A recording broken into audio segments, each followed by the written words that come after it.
How to get McDonald's gift card. Hey everybody, welcome back to Official Help Desk. In today's video, I'm gonna show you where you can get them. So without any further ado, let us get started. Open up any of the web browser from your device. At the top search bar, type in Get Our Card. Our Card is also known as McDonald's gift card. Then you will see Our Card McDonald's gift card at the first search result.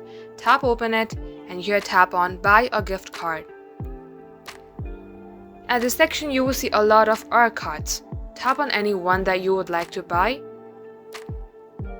Here, choose the amount that you would like to add in your ARC card. Select the quantity. Now, if you are buying this card to send a gift to any of your friends, type in the recipient and sender's name. And also write a gift message if you would like. Once done, tap on Add to Cart. Just like so, this is how you get card on your McDonald's app. Thank you for watching the video till the very end. If you would like to see more videos on this, then do comment down below. We will catch you up in our next upload. In the meantime, do like this video and subscribe to our channel. And don't forget to hit the notification bell so that you can never miss an update from us.